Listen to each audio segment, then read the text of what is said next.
Hello students, welcome to the topper choice. एक और video लेके मैं आपके पास आ चुका हूँ।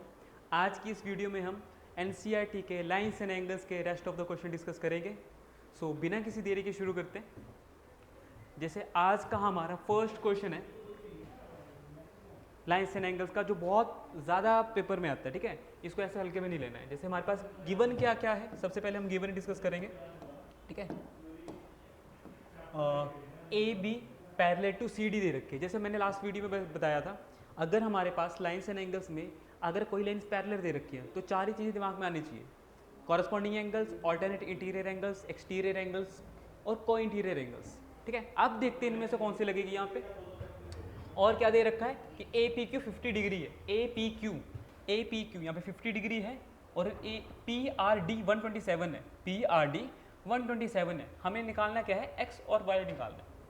ठीक है, शुरू करते हैं। जैसे कि मैंने बताया था कि गिवन और टू प्रूफ, बिल्कुल गिवन और टू प्रूफ लिखना ही लिखना है, उसके बाद ही आपने प्रूफ शुरू करना है। ठीक है, तो लिख लेना। मैं सीधा प्रूफ से शुरू कर रहा हूँ या फिर सोल्यूशन आएगा यहाँ पे। ठीक है, यहाँ पे फाइंड करना है ना, क्योंकि सोल्यूशन आएगा यहाँ पे। अब एक बात ध्यान दो, अगर ए बी सी डी के पैरेलल है, जैसे यहाँ पे बोला हुआ है, अगर ए बी सी डी के पैरेलल है और आप पी क्यू को ट्रांसवर्सल लाइन मान लो, दो पैरेलल लाइन है उसको ट्रांसवर्सल लाइन मान लो। अब मेरे को एक चीज़ बताना है यहाँ पे,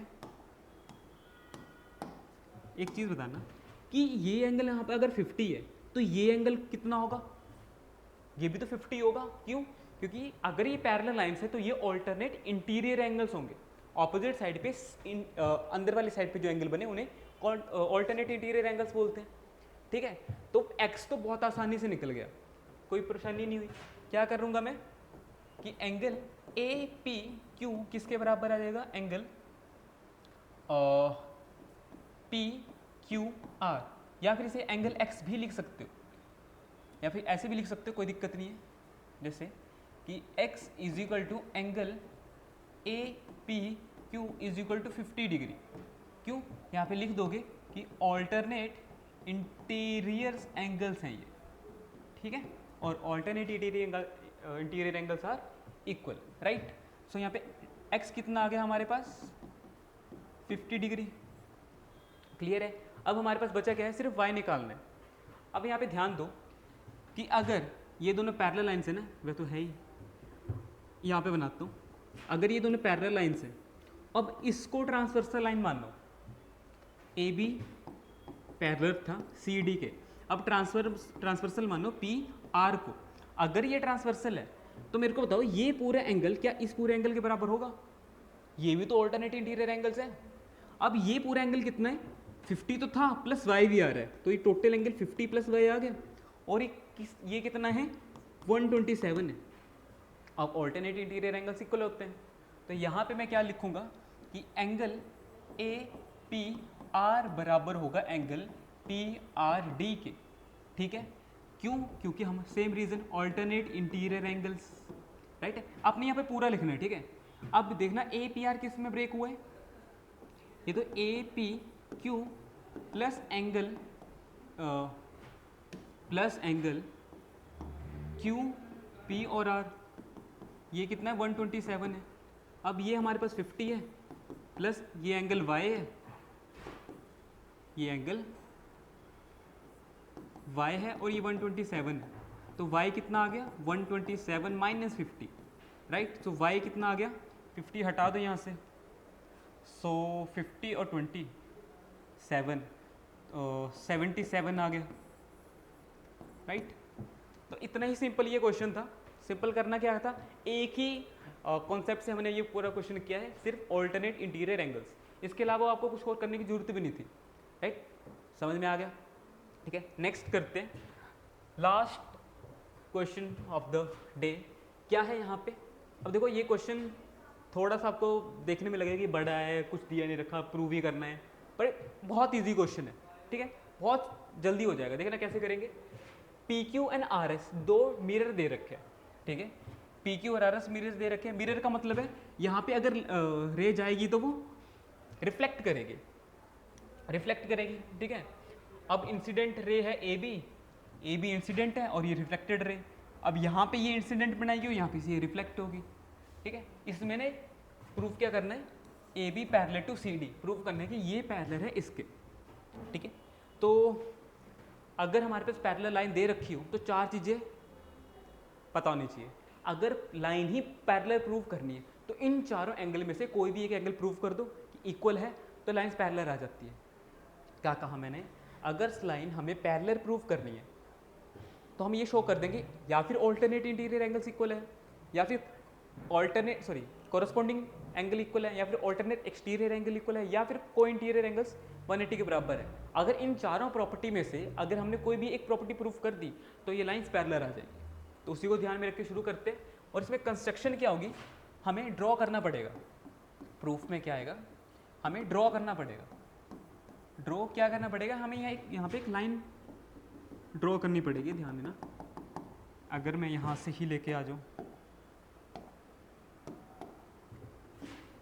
अगर ये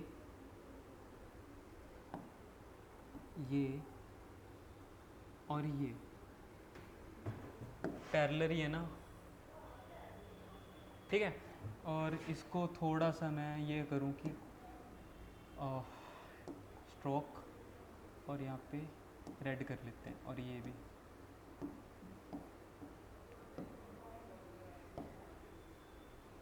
ठीक है, अब नज़र आ रही होगी क्लियरली। ठीक है, अब इसके बाद क्या है, अगर ये लाइन पैरेलल है, अब हमें पता है अगर यहाँ पे कोई लाइन रे रिफ्लेक्ट होती है ऐसे, ठीक है, अगर यहाँ से ऐसे करके रिफ्लेक्ट होती, अगर हम यहाँ पे ऐसे परपेंडिकुलर ड्रॉ कर दें तो हमें पता है कि ये एंगल और ये एंगल बराबर होता है, क्योंकि एंगल ऑफ इंसिडेंट और एंगल ऑफ रिफ्लेक्शन दोनों बराबर होते हैं। ठीक है, इसलिए हमने यहाँ पे ड्रॉ किया था। ठीक है, इसको मैं नेमिंग कर देता हूँ ताकि इजी रहे, एंगल 1, एंगल 2, एंगल 3 और एंगल 4। ठीक है, अब हमें पता है कि एंगल 1, सॉरी हम ड्रॉ क्या किया हमने, यहाँ पे V Q R S T और एम और एन कर लेता हूँ।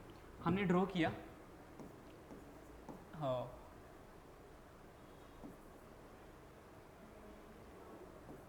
M B parallel to N C such that कि जो एम बी था वो परपेंडिकुलर बनाए पी क्यू पे एंड एन सी परपेंडिकुलर बनाए आर एस पे। राइट, अब जो मैंने वहाँ पे बोला कि एंगल 1 किसके बराबर हो जाएगा, एंगल 2 के, क्योंकि law of reflection, law of reflection हमें पता है angle of incidence is equal to angle of reflection. Right, similarly angle 3 भी एंगल 4 के बराबर आ जाएगा, सेम रीजन। ठीक है, अब यहाँ पे ध्यान देना, एक चीज़ ध्यान देना, अगर एम बी और एन सी पैरेलल हमने ड्रॉ किया है, if M B parallel to N C and having या फिर एंड इसमें ट्रांसवर्सल कौन सी आएगी, बी सी इज ट्रांसवर्सल। अगर ये ट्रांसवर्सल लाइन है, ध्यान देना, अगर ये दोनों पैरेलल लाइन है और ये ट्रांसवर्सल लाइन है तो ये एंगल और ये एंगल इक्वल होगा। ऑल्टरनेट इंटीरियर एंगल्स, एंगल 2 और एंगल 3 बनेगा, यहाँ पे ये 2 बनेगा, ये 3 बनेगा। तो इसकी मदद से क्या मैं यहाँ पे ऐसे लिख सकता हूँ, इसको थोड़ा हटा देता हूँ, इसकी मदद से एंगल 2 क्या मैं एंगल 3 के बराबर लिख सकता हूँ। इसे इक्वेशन नंबर 1, इसे इक्वेशन नंबर 2 और इसे इक्वेशन नंबर 3 यहाँ पे लिख दो। क्यों, ऑल्टरनेट इंटीरियर एंगल्स, और इसे इक्वेशन नंबर 3 नाम दे देते हैं। अब ध्यान देना, यहाँ पे 2 3 के बराबर है, 2 3 के बराबर है, 3 4 के बराबर है। इससे क्या ये हमें पता लग गया, क्या पता लगा यहाँ पे, एंगल 1 एंगल 2 के बराबर था, एंगल 2 एंगल 3 के बराबर था, और एंगल 3 यहाँ पे एंगल 4 के बराबर था। 1 2 के बराबर था, 2 3 के, 3 4 के, तो चारों आपस में बराबर आ गए, from 1 2 and 3, from 1 2 and 3 we get. ठीक है, इससे क्या फ़ायदा हुआ, हमें प्रूफ क्या करना था कि अगर ये हमें पैरेलल प्रूफ करनी है, मतलब हमें ये पैरेलल प्रूफ करनी है ये, ठीक है, तो इसको ट्रांसवर्सल मानो, मतलब अगर ये पूरा एंगल इस पूरे एंगल के बराबर आ गया, ये हमारा ए है, ये बी है, ये सी है, ये डी है, ठीक है, सी यहाँ पे है, ठीक है, तो ये पूरा एंगल कौन सा है, A1+2, और ये पूरा एंगल कौन सा है, 3+4, ऑल्टरनेट बराबर कर देंगे तो आ जाएगा, राइट। अब यहाँ पे ध्यान देना कि एंगल 1 क्या